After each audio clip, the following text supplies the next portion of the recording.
Hey guys, thanks so much for joining me. Today we're continuing our lesson in Jonah chapter 1. So if you didn't watch the first one, please go back and watch that one before watching this one. And I'm going to be reading out the New King James Version if you guys want to follow along.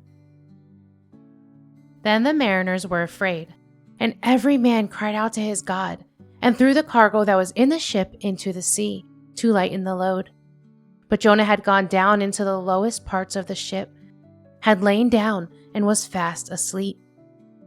So the captain came to him and said to him, "What do you mean, sleeper? Arise, call on your God. Perhaps your God will consider us, so that we may not perish." And they said to one another, "Come, let us cast lots, that we may know for whose cause this trouble has come upon us." So they cast lots, and the lot fell on Jonah. Then they said to him, "Please tell us, for whose cause is this trouble upon us? What is your occupation, and where do you come from? What is your country, and of what people are you?" So I want to start by saying that they threw the cargo into the sea to lighten their load. How many of us are holding on to things that we need to cast to Jesus, that we need to give our burdens to Him, and we're holding on to them and they're not doing us any good. They're actually hurting us. And Jesus, He's telling you, "Give me your burdens. Come to me and give me the things that are bothering you."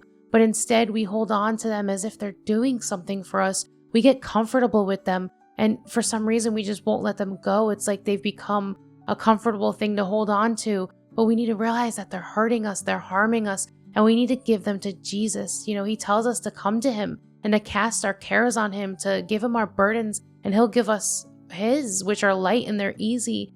And so we need to do that. We need to give Him the things that are bothering us before our ship keeps getting weighed down more and more and pushes us under. We need to cast our cares on Him and give Him the things that are bothering us. And the next thing I want to mention is, it says, so the captain came to him and said to him, "What do you mean, sleeper? Arise, call on your God." How many of us are sleeping? We're drawing near to the end. As the days go on, the end is not getting farther, it's getting closer, and many of us are asleep. Many of us are disobeying God and not doing the things He's asking us to do. And that doesn't draw us near to God. That pushes us farther away from God. When God tells us to do something and we disobey, and then He tells us again and we disobey, and we keep doing that over and over again, it doesn't do anything but put us to sleep. God calls us to listen to Him. And when we're not listening, it's not doing anything. It's hurting us. It's affecting those around us, which brings me to the next point. It says, and they said to one another, "Come, let us cast lots, that we may know for whose cause this trouble has come upon us." So they cast lots, and the lot fell on Jonah. Then they said to him, "Please tell us, for whose cause is this trouble upon us? What is your occupation, and where do you come from? What is your country, and of what people are you?" So here we see Jonah. His disobedience didn't just affect him. Jonah's disobedience didn't only affect Jonah. It affected those around him. We have these mariners who are afraid and they're scared, throwing cargo off the ship, and they don't know what to do. And this is all the cause of one man. One man can cause a lot of people turmoil, and one man can cause a lot of people hurt and pain, but that one man can also cause a lot of people joy. And we need to be lights in the world, just as Jesus is a light. So here we see Jonah, his disobedience affected those around us, and our disobedience does as well, because there's people who God has set up for you along the way that you're meant to help down the road. Maybe it's right now, maybe it's tomorrow, maybe it's next year. Whatever it is, God has people that He wants you to help. And when you disobey, you're affecting those around you, and you're not going to be helping those people God wants you to help, because you're turning and running the other direction like Jonah did. So here we see that playing out here with Jonah, where his disobedience, that one man's disobedience, affected everybody on that ship that day. And so we need to be obedient to God. And I just want to end here with saying that, like I said, when we're disobedient, it doesn't do anything but hurt us, and it can also hurt others unintentionally. Obviously, we don't mean to hurt others, but our disobedience does hurt those around us.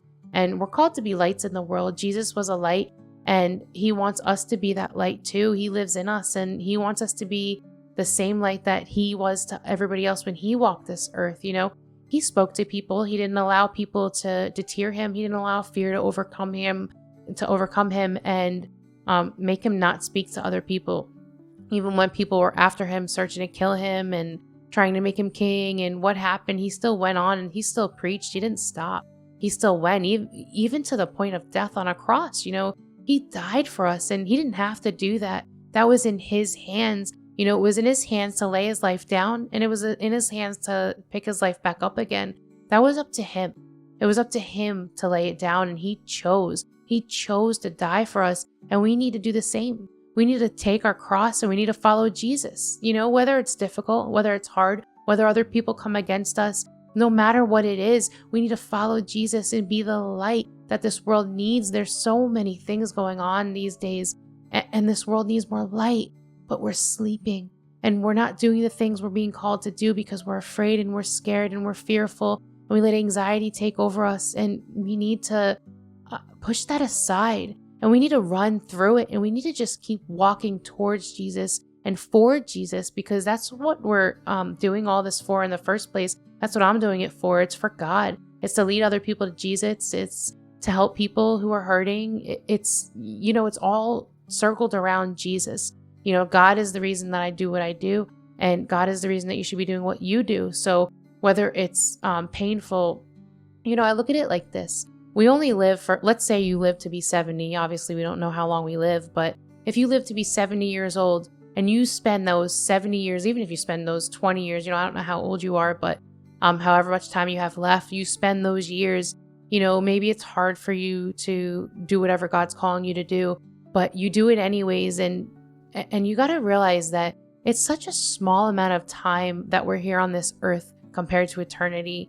And I, for one, when I face Jesus, I want to be able to tell him that I tried my best, that yeah, it was hard, but I pushed and I tried as hard as I could. Sometimes I messed up, I mess up, everybody messes up, and it's okay to make mistakes, but we learn from them and we pick up and we keep going and we move forward and we move with Jesus.